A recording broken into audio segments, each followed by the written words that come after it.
এঁচোড় দিয়ে তো আমরা বিভিন্ন ধরনের রেসিপি বানিয়ে থাকি।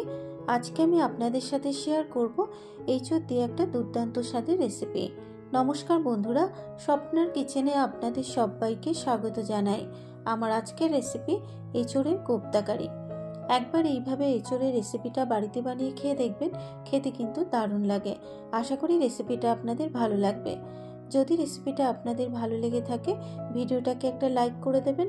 তাহলে দেখে নেওয়া যাক আমার আজকের এই রেসিপিটা।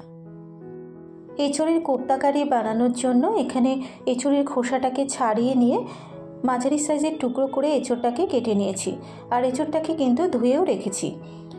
এবারে নেব একটা মাঝারি সাইজের আলুর খোসাটাকে ছাড়িয়ে নিয়ে আলুটাকেও ধুয়ে রেখেছি। এবার প্রথমে এঁচোড় আর আলুটাকে সেদ্ধ করে নেব। সেদ্ধ করার জন্য এখানে নিয়েছি একটা প্রেশার কুকার। এবার প্রেশার কুকারের মধ্যে এঁচোড় আর আলুটাকে দিয়ে দিলাম। এবার দিয়ে দেবো পরিমাণ মতো জল। এবার এঁচোড়ের মধ্যে দেবো স্বাদ মতো নুন, আর দিয়ে দেবো হাফ চা চামচ হলুদ গুঁড়ো। নুন আর হলুদ গুঁড়োটা দেবার পর এঁচোড় আর আলুর সাথে মিশিয়ে নিয়ে প্রেশার কুকারের ঢাকনাটাকে বন্ধ করে একটা সিটি দিয়ে এঁচোড় আর আলুটাকে সেদ্ধ করে নেব। এঁচোড় আর আলুটা সেদ্ধ হয়ে যাবার পর এবার এখানে একটা বাটির মধ্যে নিয়ে নিয়েছি নারকেল কোড়ানো। এবার এই নারকেল কোড়ানোর মধ্যে দিয়ে দেবো উষ্ণ গরম জল। উষ্ণ গরম জল দেবার পর নারকেলটাকে আমি 5 মিনিট মতো এভাবে ভিজিয়ে রেখে নারকেলের দুধটাকে বের করে নেব। এবারে এঁচোড় আর আলুটা সেদ্ধ হয়ে যাবার পর এবার একটা আমি প্লেটের মধ্যে ঢেলে নিলাম। এবার এঁচোড় আর আলুটাকে একটু ঠান্ডা হতে দেব। এঁচোড় আর আলুটা ঠান্ডা হয়ে যাবার পর এবার একটা ম্যাশারের সাহায্যে আমি এঁচোড় আর আলুটাকে একটু ম্যাশ করে নিচ্ছি। এখানে আমি একটা ম্যাশারের সাহায্যে এঁচোড় আর আলুটাকে ম্যাশ করে নিচ্ছি। আপনারা চাইলে কিন্তু হাত দিয়েও করে নিতে পারেন।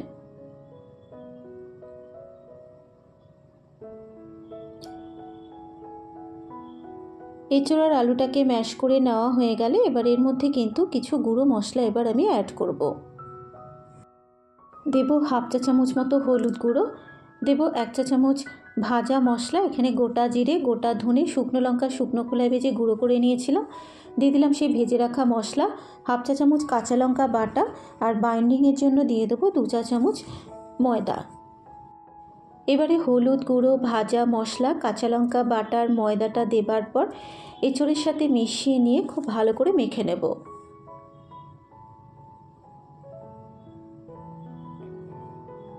এঁচোড়টাকে মেখে নেবার পর এবার এর মধ্যে দিয়ে দেবো টেস্টটা ব্যালেন্স করার জন্য সামান্য পরিমাণ একটু চিনি, তবে মিষ্টিটা কিন্তু আপনারা আপনাদের নিজেদের স্বাদ অনুসারেই অ্যাড করবেন। আর দিয়ে দিচ্ছি এখানে হাফ চা চামচ গরম মশলার গুঁড়ো। চিনি আর গরম মশলার গুঁড়োটা দেবার পর এঁচোড়ের সাথে খুব ভালো করে মিশিয়ে নেব।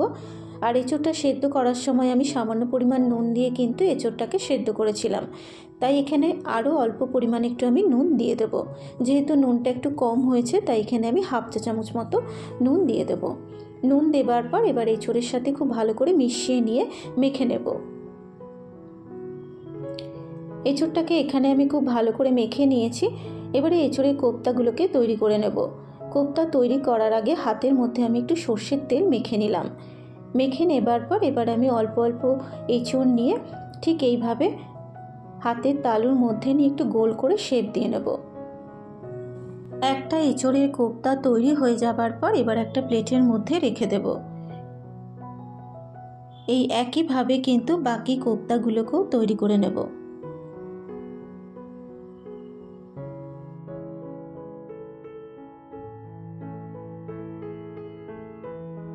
প্রত্যেকটা কোপ্তা তৈরি করে নেওয়া হয়ে গেলে এবার কোপ্তাগুলোকে ভেজে নেব।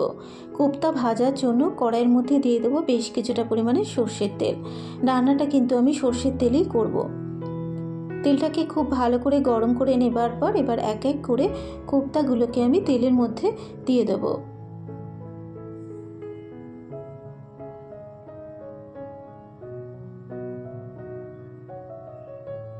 কয়েকটা কোপ্তা তেলের মধ্যে দেবার পর এবার গ্যাসের ফ্লেমটাকে মিডিয়ামে রেখে কোপ্তাগুলোকে লাল করে ভেজে নেব।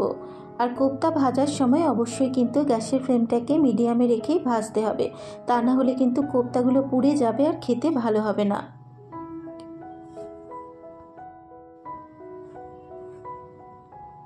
মিনিট চারে ক্রমাগত নেড়ে চেড়ে কোপ্তাগুলোকে কিন্তু আমি লাল করে ভেজে নিয়েছি। আর কোপ্তাগুলো যখন ঠিক এরকম লাল করে ভেজে নেওয়া হয়ে যাবে, এবারে কোপ্তাগুলোকে একটা প্লেটের মধ্যে তুলে নেব।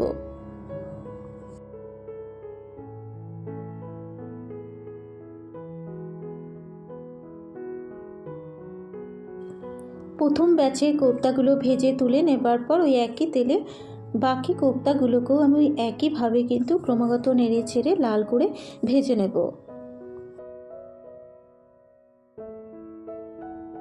সেকেন্ড ব্যাচের কোপ্তাগুলোকেও আমি লাল করে ভেজে নিয়েছি। এবার আমি কোপ্তাগুলোকে প্লেটে তুলে নিয়েছি। কোপ্তাগুলো ভেজে তুলে নেবার পর ওই তেলেই রান্নাটাকে করব। তেলের মধ্যে দিয়ে দেবো একটা তেজপাতা, অল্প পরিমাণে একটু জয়িত্রী দিয়ে দিলাম, দেব গোটা গরম মশলা, গরম মশলার মধ্যে দারচিনি, 3টে এলাচ, দেব 3টে লবঙ্গ আর হাফ চা চামচ গোটা জিরে ফোড়ন দিয়ে দেবো। এবারে 30 সেকেন্ড সময় ধরে মশলাটাকে খুব ভালো করে ভেজে নেব। মশলাটা ভাজা হয়ে যাবার পর মশলাটা থেকে যখন সুন্দর একটা গন্ধ বেরোবে, এবার এই তেলের মধ্যে দেব হাফ চা চামচ হলুদ গুঁড়ো, দেব স্বাদ মতো নুন। হলুদ গুঁড়ো আর নুনটা দেবার পর এবার তেলের সাথে মিশিয়ে নেব। হলুদ গুঁড়ো আর নুনটা মেশানো হয়ে যাবার পর এবারে দেব হাফ চা চামচ রসুন বাটা, হাফ চা চামচ আদা বাটা আর দিয়ে দিলাম হাফ চা চামচ কাঁচা লঙ্কা বাটা। এবারে আদা বাটা, রসুন বাটা, কাঁচা লঙ্কা বাটাটা দেবার পর মশলাটাকে খুব ভালো করে ভেজে নেব যতক্ষণ না আদা রসুনের কাঁচা গন্ধটা চলে যাচ্ছে। মশলাটাকে ভেজে নেবার পর এবার এর মধ্যে দিয়ে দিচ্ছি একটা মাঝারি সাইজের পেঁয়াজ বাটা। পেঁয়াজ বাটাটা দেবার পর এবার মশলার সাথে মিশিয়ে নিয়ে পেঁয়াজ বাটাটাকে খুব ভালো করে ভেজে নেব।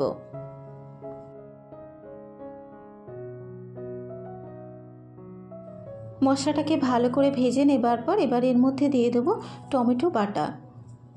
টমেটো বাটাটা দেবার পর এবার টমেটো বাটাটাকেও খুব ভালো করে ভেজে নিতে হবে যতক্ষণ না টমেটোর কাঁচা গন্ধটা চলে যাচ্ছে।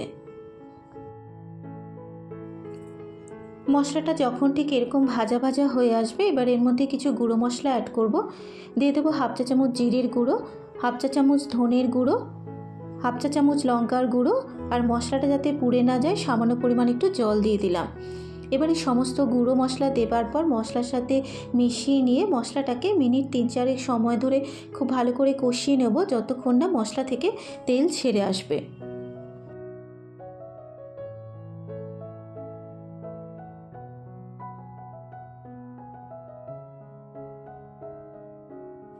মশলা থেকে যখন ঠিক এরকম তেল ছেড়ে আসবে এবারে গ্রেভির জন্য দিয়ে দেবো এখানে নারকেলের দুধ। এখানে আমি জলের বদলে কিন্তু নারকেলের দুধেরই ব্যবহার করছি, এতে করে কিন্তু গ্রেভিটা খুবই খেতে টেস্টি হবে। নারকেলের দুধটা দেবার পর এবার খুব ভালো করে মশলার সাথে মিশিয়ে নেব।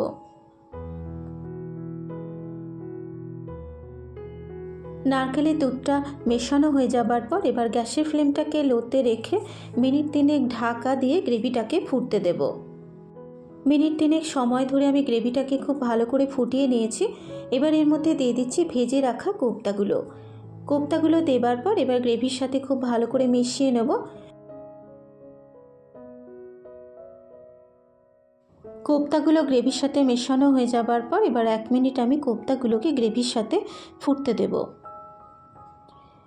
এখানে কোপ্তাগুলোকে 1 মিনিট সময় ধরে আমি গ্রেভির সাথে ফুটিয়ে নিয়েছি আর এঁচোড়ের কোপ্তা কারি কিন্তু প্রায় তৈরি হয়ে গেছে। সবশেষে এর মধ্যে দিয়ে দেবো হাফ চা চামচ ঘি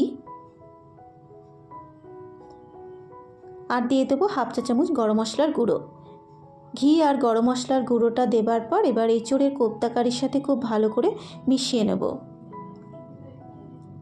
মেশানো হয়ে যাবার পর এবার গ্যাসের ফ্লেমটাকে বন্ধ করে মিনিট 2-3 ঢাকা দিয়ে স্ট্যান্ডিং টাইমে রেখে দিলেই তৈরি হয়ে যাবে আমার আজকের রেসিপি এঁচোড়ের কোপ্তা কারি। আমার আজকের রেসিপি এঁচোড়ের কোপ্তা কারি আপনাদের কেমন লাগলো অবশ্যই আমাকে কমেন্ট করে জানাবেন। যদি রেসিপিটা আপনাদের ভালো লেগে থাকে ফেসবুক থেকে দেখলে পেজটা ফলো করার অনুরোধ রইল। আর যারা ইউটিউব থেকে দেখছেন অবশ্যই আমার চ্যানেলটাকে সাবস্ক্রাইব করে পাশে থাকা বেল আইকনটি প্রেস করে দেবেন। আজকের মতো এই পর্যন্ত, আবারও হাজির হয়ে যাব অন্য কোনো নতুন রেসিপি নিয়ে। সুস্থ থাকবেন, ভালো থাকবেন, ধন্যবাদ।